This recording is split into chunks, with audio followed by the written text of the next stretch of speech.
You are listening to the Be a Better Being podcast, hosted by the founder of Better Beings, Michelle Zellner. Michelle's experiences have equipped her with knowledge and perspective, and for nearly 3 decades, she has been informing, influencing, and inspiring thousands on their journeys. This show spotlights guests of diverse backgrounds and areas of expertise, but they all align with Michelle's purpose and passion to help you be a better human being. There is something for everyone on their way to a healthier, happier life. Enjoy the show. Greetings. Thank you for tuning into the Be a Better Being podcast. My name is Michelle Zellner, your host, and my next guest is the true epitome of a better being. I had the pleasure of participating in a conversation for his employee resource group that he spearheads. And during that experience, I absolutely had the gut feeling that he would have a pretty powerful message to share. So I thought it would be fun to have him on the show. We are in the week of Thanksgiving here in the U.S., and I think you'll find our conversation to be enlightening and inspirational. Eric McCalpine, welcome to the show. Super grateful to have you join me today. Michelle, thank you so much for having me, and thank you so much for that warm welcome. Well, I tell you, the instant I met you, and it was just via Zoom again, your energy is very obvious. It literally comes through the screen. You have an enthusiasm and a zest for everything you do. And I think we could use some uplifting messaging right about now. So let's just give the listeners a little background about you, dynamics growing up, your habits. Like, why are you so enthusiastic about things that you do? And where does this energy and this light come from? Well, I grew up in the South, so I grew up in Tuscaloosa, Alabama, and I'm the youngest of 7 kids to my parents. And today I've been married to my beautiful wife, Shay McCalpine, for 18 years. We got married in 2006. My parents have been together for 50 plus years, 54 years at this point, 53 years. Again, grew up in a very strong, positive family. Again, as I mentioned, down south, grew up in church, grew up very active in athletics. And again, just grew up around my family. So a couple of the things that make me the man who I am, I would center that around the 3 F's: faith, family, and fitness. And I continue that journey through life, and that got me to where I am today and will continue to carry me on. Well, number one, fabulous for your parents. My parents just celebrated 58 years, I believe. We are both incredibly lucky, right? Because that is not the norm these days. And congratulations to you and your wife as well. I have no doubt you will far surpass 58 years together with the course you're on. Growing up one of 7 kids, what was that like? So Michelle, let me tell you. So I grew up, I'm the youngest. I'm the youngest of 7. So my oldest sibling is about 20 years my senior, and then my closest about 8 years older than I am. My sisters and brothers were much older than me, so they were having kids. So I kind of grew up as a tweener, in between the child of my parents as a babysitter for my siblings' kid, and also, kind of the closer to the ages of my nieces and nephews. But a lot of times, a lot of things that we did, I would say, were big. It was big family gatherings, big Christmases, big Thanksgivings, big New Year's. And it wasn't all about the big as in celebration, but it was all about the fellowship with the family, spending time with each other. Every family, of course, has their highs and lows, but it was all about us finding quality time to spend together and to pour love into each other. As I mentioned, I grew up in athletics, playing football in high school and college. And one of the most rewarding feelings that I had was, when I made a play, being able to turn around and see my family in the background cheering for me. So always having that family love and support has been something that's been so cornerstone and instrumental to the success that I have in life. That is fantastic. Let's talk a little bit about your fitness. Obviously, being a college athlete, a high school athlete, you are no longer in high school or college. I think we can safely say that. And I know your type of work, the line of work you're in, the pace of your schedule, it can be incredibly difficult to keep up a fitness regimen with what you do with work. So maybe talk a little bit about that and how you actually consistently make it happen. So Michelle, let's go back. So I met my wife my sophomore year in college.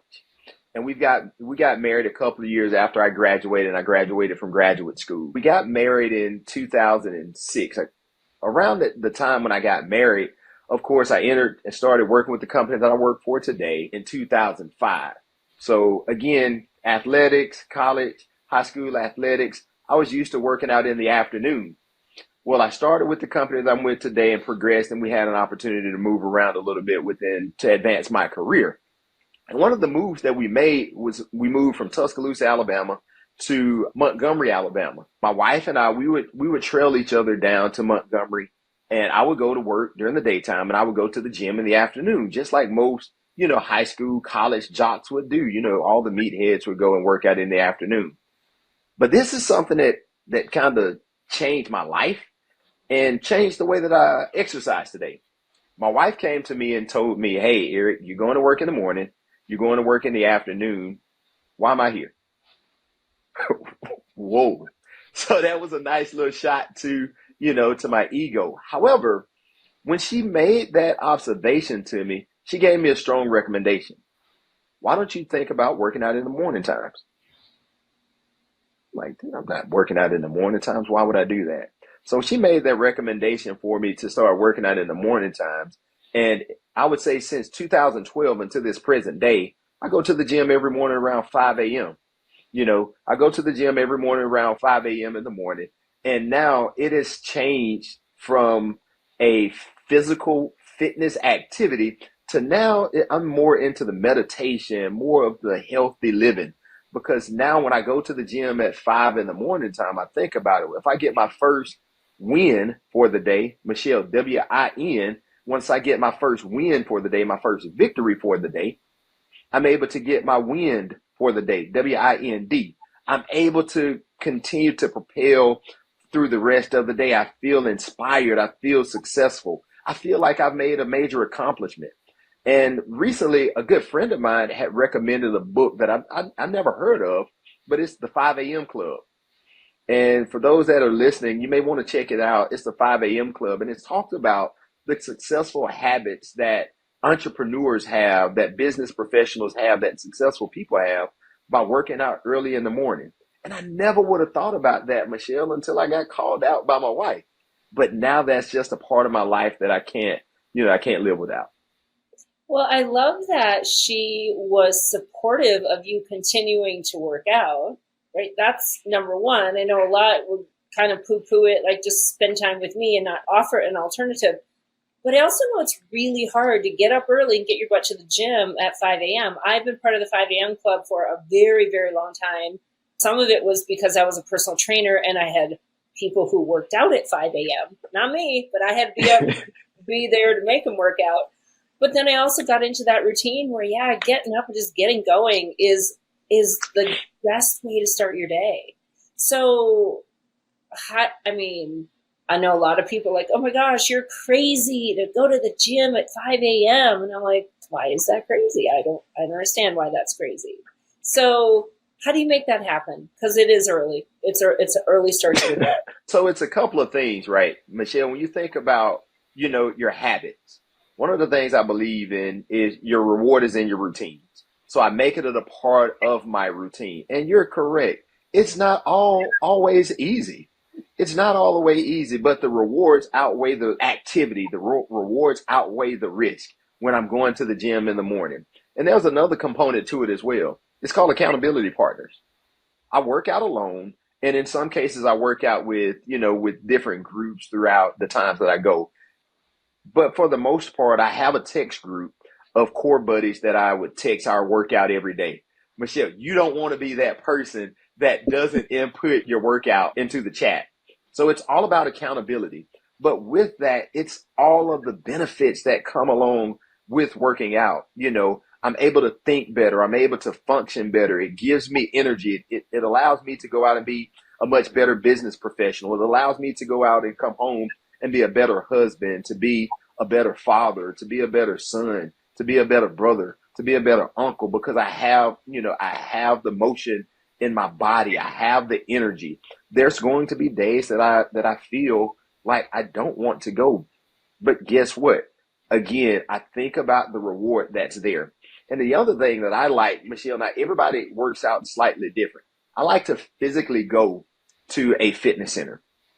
And at the fitness center that I go to, there's several older guys that are there. And to go in and see some of these guys that are in their 70s and 80s drives inspiration for me. It motivates me. If they can do it, I can do it. But I also mentioned to you earlier, Michelle, it started out as physical fitness, but now it's a form of therapy. It's a form of meditation. I go in, turn on my tunes, listen to some very spiritual and inspirational music, get my mind in the right place for the day. We're talking about, the Thanksgiving season. What better thing to be thankful for than the life that we are able to live?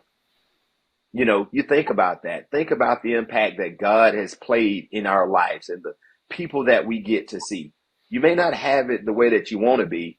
You may not have all the things in life that you want, but I'm just thankful for the things that I have. And being able to go move my body, get my mind right, has me prepared for the rest of the day.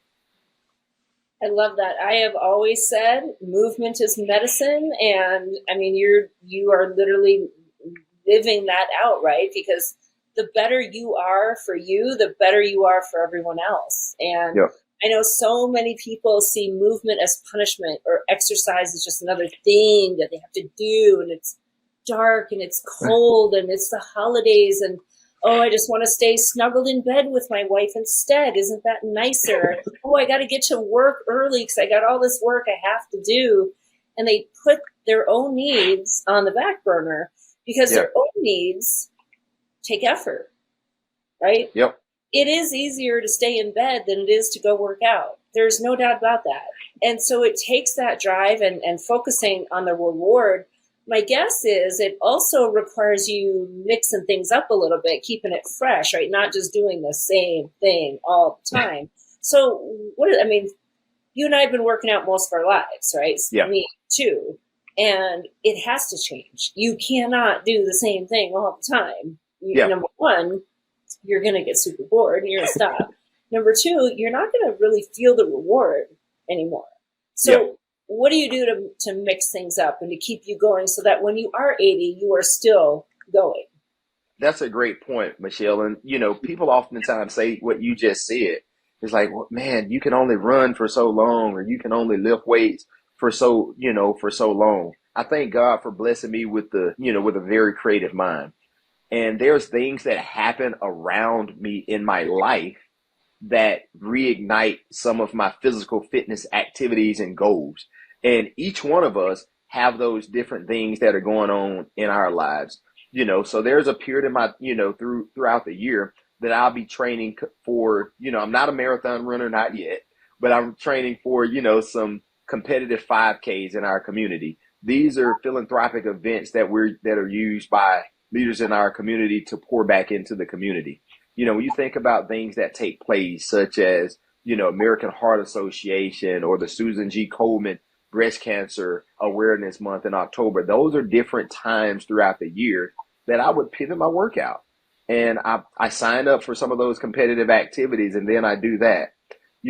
There's times in my year that I focus on heavier weightlifting, such as, bodybuilding style lifting.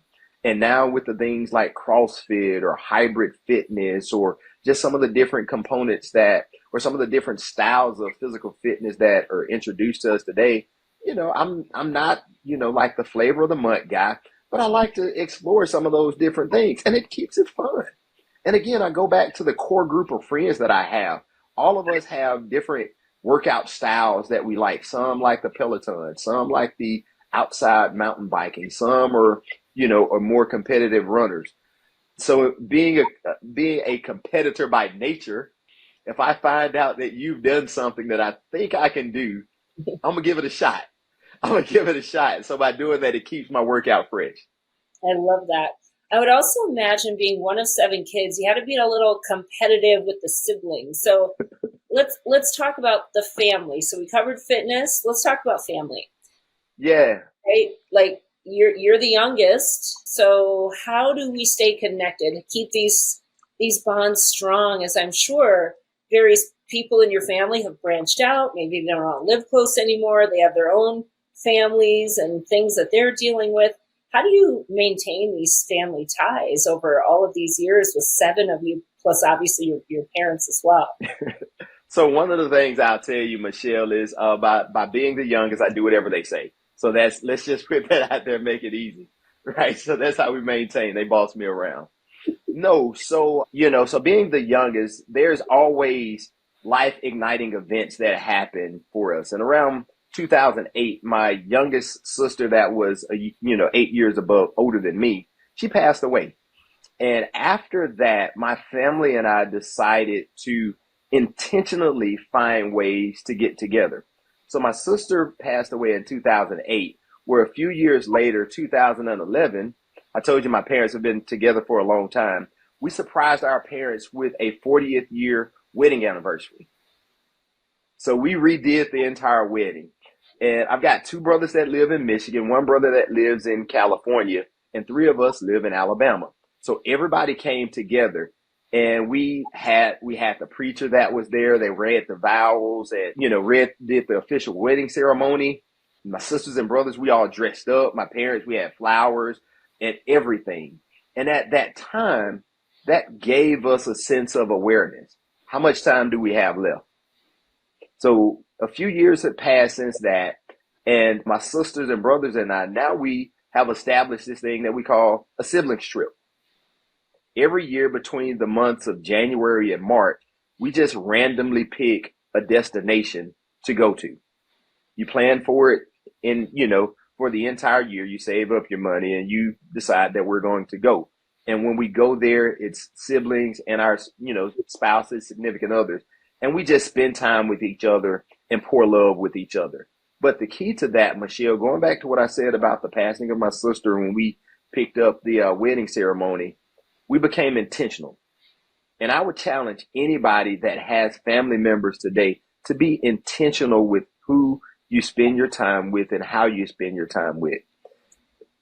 Fast forward now, Michelle, 2021, I mentioned we did a 40th year wedding anniversary for my parents. We came back 10 years later, and they should have known it, but we surprised them again with a 50th wedding anniversary. So again, we continue to intentionally show love to those individuals around our lives. And there's other family traditions that we have. We always get together for Thanksgiving. We get together for New Year's and start the year off as a family, with prayer. We always randomly find activities to celebrate. It's not a big celebration, but it's more of showering each other with love. We celebrate birthdays. We celebrate Mother's Day, Father's Day. We celebrate Saturday. Whatever it is, we just find ways to intentionally get together. And that helps keep us connected. And I mean, that takes commitment, right? And the willingness for people to participate. My guess is, and maybe I'm wrong, there might be some elements of the family that are not at the same socioeconomic status where it's maybe a little more difficult to afford a trip or to come to an event, or maybe they have a lot of things going on with the other half of their family and just, for whatever reason, don't feel they have the time or energy to devote to what you all are doing. And I think that is a very common reason for many, many, many people to not do something.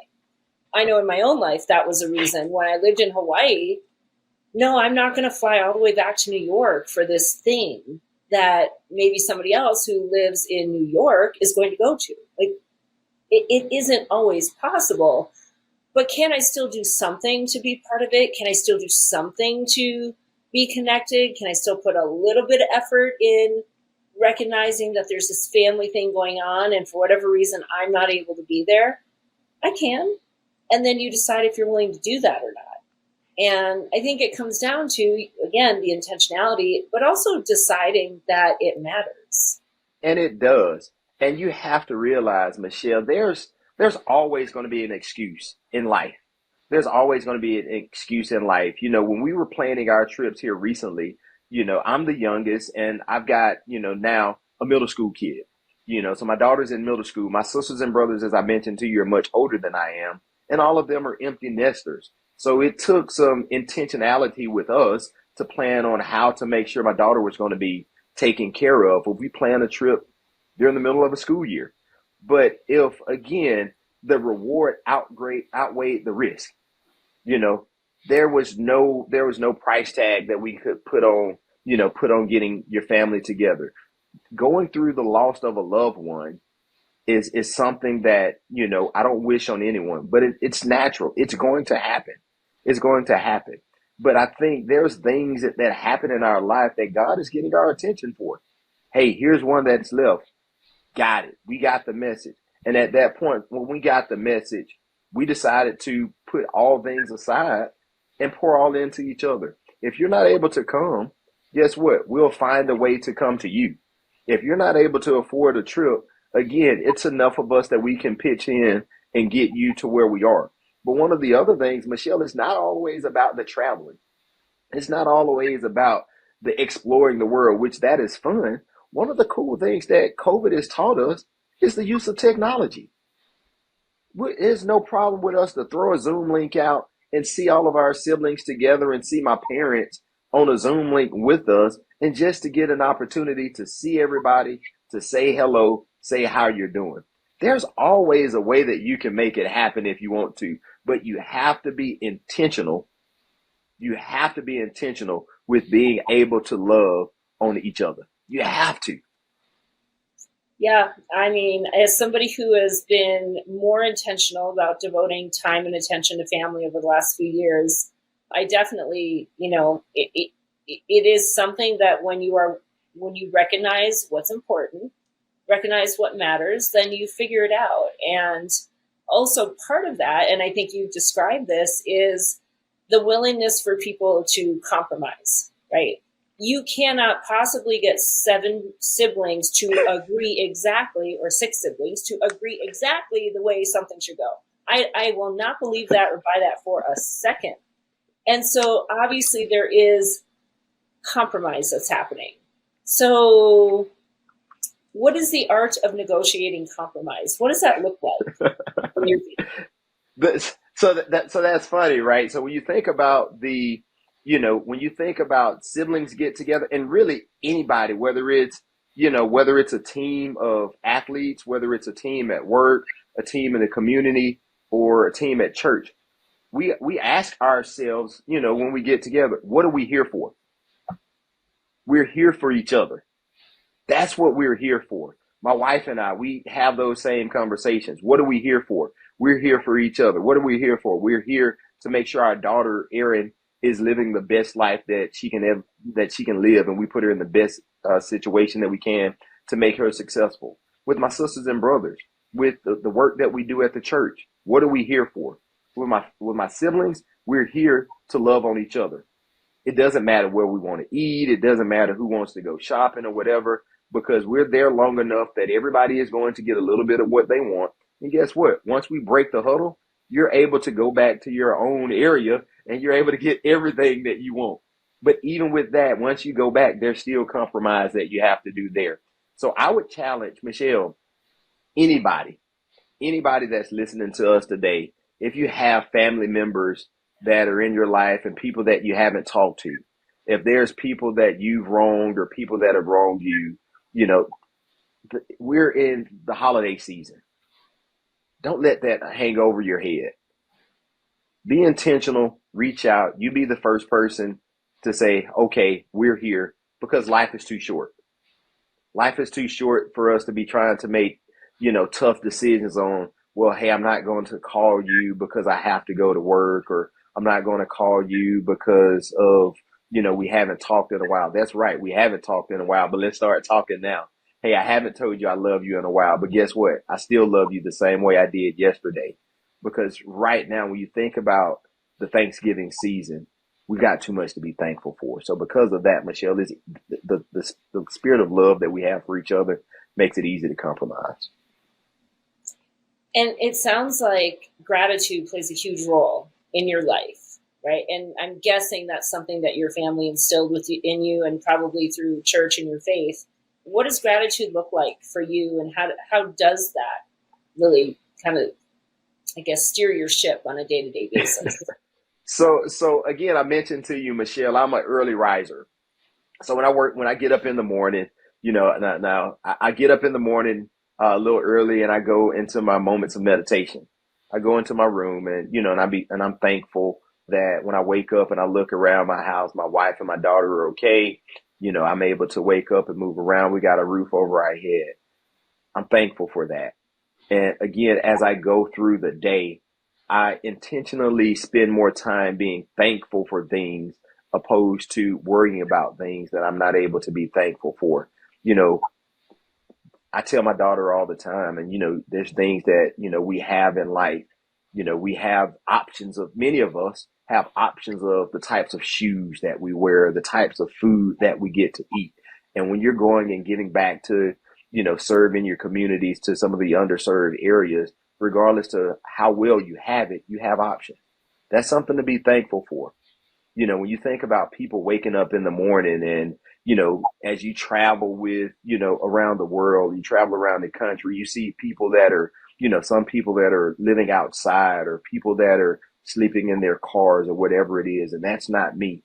But that's not because I've been so good. That's just because, my life has been saved by the grace of God. And I'm not having to live like that. That's something to be thankful for. The fact that I have my parents that are still together and they still love me and they still love each other and we all love each other, that's something to be thankful for. So when I sit back and I think and I count all the good things that I have, opposed to the bad things that I have, I realize quite often that life is all right. This thing that we call life is all right. And because of that, I'm able to instill positive energy into other people. I'm able to, speak positivity and gratitude into other people. And again, the more you give, the more it'll come back to you. But Eric, I think you're so thankful and grateful because clearly you've just had a super easy life, never had a challenge. You have this amazing family, amazing siblings. Obviously, you're very successful. You have a great wife. So why wouldn't you be grateful? I mean, life is great, right? Well, Michelle, life is only as great as you make it. Life is only as great as you make it. I've had setbacks in my life. I've had disappointments in my life. I've had failures in my life. My wife and I have gone through situations in our lives. You think about it. There's things that we have experienced with moving around, trying to have a child. There's so many different life situations and scenarios that we have, parents being in and out of the hospital at different points in our lives, having to move around, having to relocate for work. And then you get a chance to look on the other side and you think that people have it much easier than you do. People look at me and think that I've got it easy as well. Got it. Okay. Looks can be deceiving. But however it turns out, whether it's good or whether it's bad, I'm just thankful for things being as well as they are. And as long as I keep that mindset, and as long as you and all your listeners keep that mindset, they'll be able to be a better being. They will. You will. Because there's going to be good days that are going to come, and there's going to be bad days that are going to come. And I mean, that is called life, right? And I mean, that's the point is no matter what it looks like on the outside, everybody has challenges. Challenges look different. The only thing you control is your attitude in a challenge. And you can choose to be negative or choose to be positive. That truly is a choice. So when you go through the challenges, whatever those happen to be, with your daughter, with your marriage, with your family, with your work, what are the first steps when you see a challenge in front of you? What do you do with that? What is the Eric McCalpine process? So number one, we always acknowledge it. We always acknowledge it, but I count the cost. I count the cost. Is whatever we're dealing with in life, whether it's, challenging grades with my daughter while she's in school, or disagreements that my wife and I may have because of some decisions that we've made together. Whatever that is, disagreements with my sisters and brothers, or, or something with my parents. I'm in sales. I have challenges each and every day, Michelle, going through sales. I have people that'll buy from me and people that don't. But I sit back and I reflect. Number one, I start with myself. Was I the cause of it? Was there something that I could have done? There something that I could have done different? Was there something that I could have done better, or was there something that I could have done without? And when you're dealing with other people, sometimes you have to meet people where they are. Is this a reflection on the challenge that they have towards me, the issues that they have towards me, or is it something bigger? People are dealing with so much stuff in life, Michelle, and sometimes we oftentimes turn out to just be the punching bag of whatever situations that they're dealing with.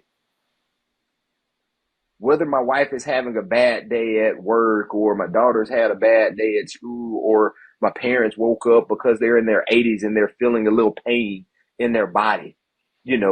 Sometimes we react in different ways. And I just ask myself, is this something that directly impacts me? Or, is there something that you're trying to tell me? And if it is, now I take it in myself and I do my self-evaluation, and then we'll sit down and talk about it. You always have to find the right time to talk about stuff. In some cases, when I talk with my wife about situations, or my sisters and brothers, or my parents, in some cases, it may be the next day, it may be the next week, it may be the next month. But I have enough faith in God that God will give us the opportunity to acknowledge the wrongs that we've done with whatever we've done in life, whether it's on your job, whether it's in your relationship, whether it's, even in my physical fitness. I go through pains at work. With my body, with working out. And I just, again, allow my time to recover. And then I could continue to march on. I started this out by saying you are the epitome of a better being, because you are. I need to put your face on like my logo. Like, this is a better being right here. Takes the pause, reflects, takes ownership, evaluates, decides what can be done about it. Like, it sounds so simple, and yet it's so hard sometimes to do, because we are designed to react. We're designed to take things personally. We're designed to want to fix the problem right away, right? So timing, when you approach your wife with a conversation, the timing of that probably is going to impact how that conversation goes, right? Yeah. But Michelle, I've done that. Everything that you think and acknowledge in me, and I humbly appreciate that. But I've done the A side of everything that you just said before. I've reacted too fast at work. I've reacted too fast at home. I've reacted too fast with my family. And I've suffered the consequences because of that.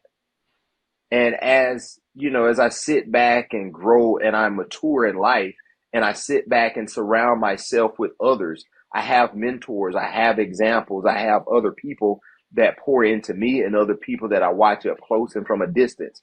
And I've learned this hasn't been an easy journey, and it's still not today. Please understand, it's still not today. When we're done, when we're done today, and we sit back and reflect with wherever we are in our lives today, 5 years from now, there's going to be new challenges that are going to come up in our lives.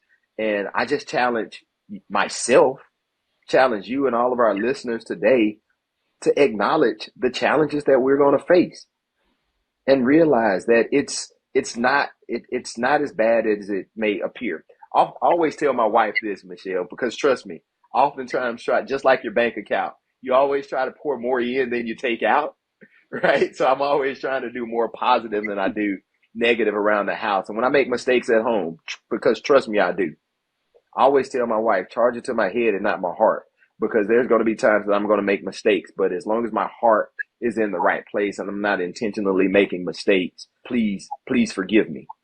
With the lifestyle that many of us live today, we're flooded with activities. Our calendars are going to be filled with things to do. And I make mistakes by missing things at home, around the house. But my wife knows that, that's not my intention. I make mistakes by, missing deadlines with just different activities that we may be a part of. And some are going to be costly. And if that's the cost that I have to pay to learn the lesson, I acknowledge it. That's on me. And I move on. But when it comes back around that second time and I get the second opportunity, I do my best not to make that same mistake again. Well, and that's called grace and compassion and kindness and being humble. and taking ownership, right? It's all of that. And yet I see very often where somebody is wrong and does wrong, but will not acknowledge it, will not admit it, will not own it. And those are the things that cause tension and division, right? So, and again, this is why you are a better being. Of course, you've done all the A side of everything. You're human. I mean, Yep. but it's because of what you chose to do in the face of those things, right? That we learn from it. We take ownership. We grow from it. We get stronger. We get better. We have a new opportunity to do it differently, and we do it differently. And these are all of the learning processes. Same with me. I mean, the things that I teach and preach now, and yes, I still do things that maybe I look back, I'm like, Yep. yes, I'm human, right? But it's the ability to acknowledge it and then own up, apologize, forgive, do whatever, and then do it better next time. Yep. But I started out earlier, Michelle, talking about the importance of my family in my life. And that's one of the things that makes me the person that I am, because I try to live my life each and every day to be an example for my daughter, to make my wife love me, but of course, to make my parents and my siblings proud of me. And that helps me, make some of the decisions in life that I make with the way I live my life. But because of that, and I know I want to show up physically a certain way, it goes back to my morning routines with working out. Because in order to be there for my family, you have to be able to come with a certain set of energy. And I want to be able to be a fountain and not a drain. I want to be able to pour more into you than I take away from you. So I have to have the energy in order to do just that. So now that I've got the energy and I'm able to pour into you, I'm a better being. To your point, now I'm making you a better being, and now everybody is a better being. And I challenge everybody. Over the next couple of weeks, we're going to be celebrating the holiday season. And as you're sitting down and celebrating with your family members at the Thanksgiving table, at the Christmas table, setting your New Year's resolutions, just pause, pick up your cell phone and text somebody that you haven't texted in a while. Let's just tell them I was thinking about you. I love you. And as soon as you do that, you're going to have such an overwhelming positive feeling about pouring into somebody else. And then when that comes back to you, now that's just going to start this natural chain reaction that we call living a good life. Well, and the symbiotic relationship between the individual and the group, I think sometimes goes very overlooked, right? We need to take care of ourselves so that we can show up for the group. But the group is what makes me want to take care of myself, right? We cannot be successful one without the other. Yep. And it requires work and effort on all parts, ideally, recognizing that not every member of the group is going to be willing or able to do the work. They might just not be there yet. So I always encourage people, you do the best you can to be the best version of you. Eventually that starts to spill into the other communities, the groups that you interact with, right? It's the ripple effect. It's the rub off effect. It's that transition of energy, and good energy transfers just like bad energy does. So it does. Let's look at ourselves first, because that's all I control. Do I want to be part of the problem, or do I want to be part of the joy? I can choose to be one or the other. And especially as we get together, maybe with family members for the holidays, and for some people, it's not a joyous occasion, right? They stay away for a reason. And I think sometimes that's okay too. Boundaries are super, super important. And if you recognize that boundaries are critical for your own well-being, then you should set them and you should enforce them. If you are somebody who is overstepping someone else's boundaries, why are we doing that? Why? Yep. Right? So I think there are so many ways to look at all of this, and clearly everybody's dynamic with their family and friends is very, very different.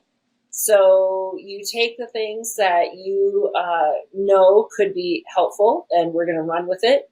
You look at the things that you know are not helpful, and maybe we're just going to hit the pause button. Yep, absolutely. And boundaries are something big, because not everybody's family. And please understand, don't walk away from today and thinking that, my family has it all buttoned up, because there's family members that everybody's going to have that have, created distances between them. But for those that you can, that you can embrace, by all means, embrace them. And for those that have been away for a while, take them back. If you think about, the Bible is filled with some of the most, phenomenal stories in the world. And my father oftentimes references the prodigal son. When the prodigal son came back home, guess what happened? The father took him in.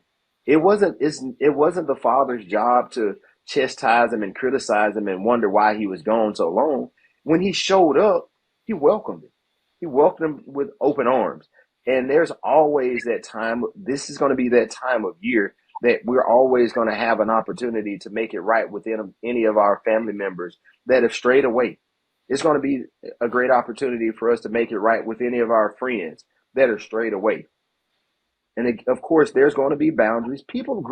Michelle, people naturally grow apart.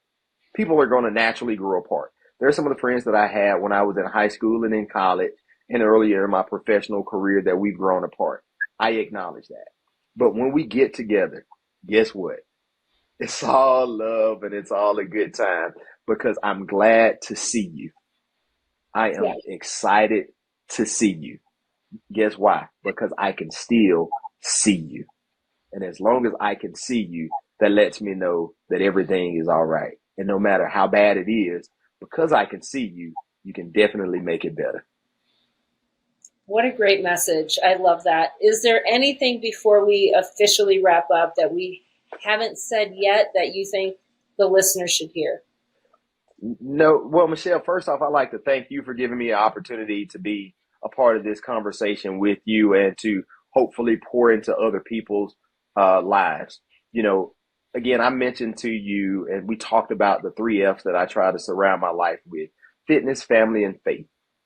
And with the fitness aspect of it, I want to make sure that I'm going to be healthy. With the family aspect of it, surrounding myself with people that love me. And with the faith aspect of it, acknowledging that there's higher powers that I have to answer to, and higher powers that oversee my life and make things the way that, make things the way that it is today. And because of that, I have no other choice but to be grateful for the life that God has put me in and the people that He's surrounded me with.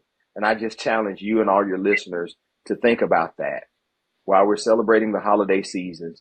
Think about people that you can pour into. Think about making other people's lives better. Think about ways that you can make your lives better. If it's about the fitness journey that you want to start, don't worry about trying to start and be a competitor. Go out and take a lap around your neighborhood. Go out and take a walk outside in the park. If that's too much, just step outside of your house and just get some fresh air. Take a minute to tell your friends and all your loved ones you love them and how much they mean to you. And at the end of the day, just close your eyes and thank God for how good life is. That's all I got for you, Michelle. Thank you so much. So amazing. I love it. Listeners, you're going to want to bookmark this. And anytime you are doubting, you're feeling down, hopeless, whatever it is, just replay this. That's all you need to do. Just listen to Eric. He will light you up. He will fill you with hope and just a really great positive message. And that is exactly what I wanted for this conversation. So thank you, Eric, for joining me. Everybody, you know what you get to do. You get to go and be a better being. Thank you for listening to the Be a Better Being podcast. We hope that what you heard today inspires you to embrace this journey of life with an open mind, a kind heart, and a willingness to learn and evolve. If you have a show topic idea or would like to be a guest, please visit betterbeings.net and fill out a contact form. Until next time, go and be a better being.